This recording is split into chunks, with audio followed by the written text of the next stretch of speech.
This is Monty, the Bernese mountain dog, who actually played a significant part in the following story. I wrote, composed music 10 hours a day, 7 days a week for 30 days. Now, can you imagine what happened? Just give you a second to think about it. If you said, well, you're a fool, you probably had a creative burnout, you are right on both counts. I had a creative burnout. It was interesting, strange, weird. I shall try to explain what happened, how I felt. But more to the point, I would like to go through this and discuss it in the hope that I can prevent you from having a creative burnout. Now, this is not the same as a creative block. I shall discuss the two things a little bit later. But let me start by explaining what happened, because I think that's a pretty good place to start. Now, this wasn't recent, I have to say. This was in the 1990s. I was mainly writing for computer and music magazines, reviewing synthesizers and music software, all that sort of good stuff. Now, I've been doing this for about 15 years. I'd always worked long hours. I'd always worked 7 days a week. I still made time to go out and meet friends, but I didn't take weekends off, and I worked through the evenings if there was nothing else happening. Why go watch TV and watch a soap if I could play with a synthesizer? That's just the way it was. I was used to working long hours, 7 days a week. I was very happy with what I was doing. So a developer rang me up and asked if I would like to write some music for a project they were working on. Now, although in the 80s and 90s I did write some music, I probably spent more time writing about the music gear than actually writing music. So this was a great opportunity to actually write some music. So of course I said yes. And it was a great project. They wanted some specific pieces of music, but generally I had a free hand in what I wrote. It was basically background soundscapes, people running, jumping, standing still, thinking, some fight scenes, just general background music. Now, this was before games had audio on the DVDs which would stream to your speakers. They just wanted the music in MIDI file format. So again, this was great. And I was so enthused and inspired by this project that I literally breathed and slept and ate and drank it. I used to go to bed thinking about it. I used to get up in the morning eager to get into the studio and work on some new ideas. And this went on probably 10 hours a day, 7 days a week for a month. I did, of course, take my lovely dog Monty out for a walk. But when I was walking him, I was still thinking about the project. It was, I guess you could say, all-consuming. So at the end of the project, I wrapped it all up and sent it off, and there was a little bit of a phew. It was a sense of it, well, that's a job well done and finished. Now I'll get back to my other projects. So I tidied up a bit because I hadn't done a lot of that, and did some bookkeeping and the stuff that you do, and I was messing about, and I wasn't really in a hurry to start something new. So I thought, well, I'll get enough. I worked really hard for a month. I'll take the rest of the day off and get started tomorrow. So that's what I did. And I came in the studio as usual the next day, and I just couldn't bring myself to start a new project, a new writing commission as it happened. And this was a really weird feeling. It was part physical and part mental. It was as if I was trying to get through a door, but the door was too narrow and I just couldn't get past it. I just really physically could not start a new commission.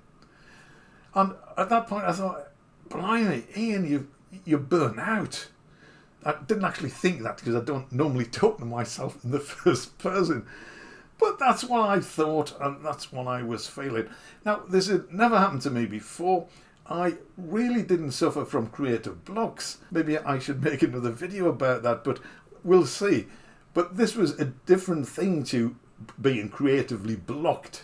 Now, I wasn't unduly worried. I just thought, well, I've been working too hard. I've just spent too much time on this project. It'll settle down and I'll get back to normal soon. So I pondered about. I thought, shall I try starting a new writing project? But no, I really didn't want to. I really didn't want to. So I didn't. So I spent the next few days taking the dog for a walk, talking to Monty, reading books, watching TV, dossing about, essentially. And this was new to me because I have always been a busy person. I have always had something on the go. There's always been something for me to do. And each morning I'd go into the studio and see if I could start on a project. Now, I did feel that the resistance was lessening, and I think it was on the 4th or maybe the 5th day, I pushed through and got a new project going. Which was just as well, because there were commissions lined up with deadlines that I really needed to get back into it. So there was some reluctance, but as I say, I managed to push through it, get started again, and eventually got back to what passes for normality for me. So that was my experience of creative burnout. And I'm making this video because I thought it might be useful for anyone else who is experienced or may be about to experience a burnout. So as you do, I thought I'd better find out more about it, so I googled it. And according to some sites, now I'm not going to link to any of them because I'm not a psychologist, I don't know how true or accurate these are, but if you Google creative burnout, you will get a list of resources you can read. So I experienced my own form of creative burnout, but according to some sources and some sites, there are lots of reasons why you might experience a burnout. Mental exhaustion, overwork, creative exhaustion seems to be what happened to me. But there are other situations, perhaps less obvious situations, which can apparently cause creative burnout as well. Now, I think a lot of this does indeed have to do with just pushing yourself far too hard. Now, I didn't think I was pushing myself at the time. I was really involved with it. I was probably living on adrenaline for a month, if that's possible. So one thing to be aware of, I think, if you get involved in a project which is very exciting, you find yourself getting drawn into it, is perhaps not to get as drawn into it as I was, to take time off. Instead of working 10-hour days, try working 6-hour days. Have a day off at the weekend. When you take your dog out, talk to him as a dog. Don't bounce creative ideas off him. So you must really be aware not to stress yourself out too much by pushing yourself too hard mentally. Now, this can be very difficult to do. It's all tied up with the creative process, and you probably know when it strikes, you want to make the most of it. You don't want to say, oh, that's great, I'm being creative, I'll just have a rest for the rest of the day and get back to it tomorrow. Who knows what's going to happen tomorrow? It may have gone. So it's very, very tempting to just keep going when you are in the flow, when the muse is talking to you. But you need to be aware not to overdo it. Now, I did this for a month. I think that's probably excessive, and it was obviously more than I could handle at the time. And of course, there's also the physical side. I was taking my dog for walks, but I wasn't doing much else. This has never been my forte. I've always thought a walk was a way to get from A to B, rather than an enjoyable pursuit. However, I really enjoyed taking Monty for a walk. So if you don't like exercise and want to walk more, get a dog. I'm not sure if that's good life advice or not. Now, I did mention creative blocks earlier, and that is a totally different thing to creative burnout. With burnout, or at least the way I experienced it, I just couldn't do anything.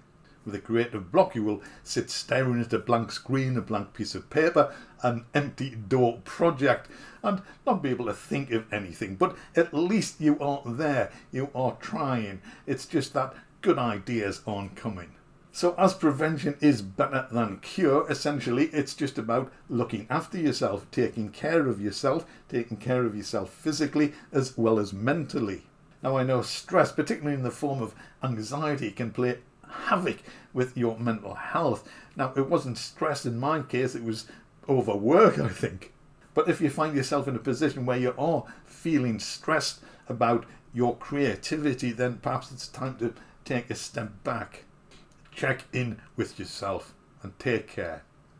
So thank you for watching. I hope you found it interesting and possibly a little bit helpful, a little bit useful. It probably wasn't very entertaining. So this was a bit of a downbeat subject, I guess. Now, this has only happened to me once, and that was about 25 years ago. Has this happened to you? Are you aware of having had a creative burnout? And what situation were you in when it happened? How did it affect you? And hopefully, how did you overcome it? Or in my case, it just seemed to disappear with a little bit of pushing. I think this could be helpful to a lot of people. So please do let me know if you don't mind sharing in the comments. I'm off to work on something a little bit more positive and a little bit more upbeat, which I hope you will also enjoy. Thanks again. I will see you in the next video.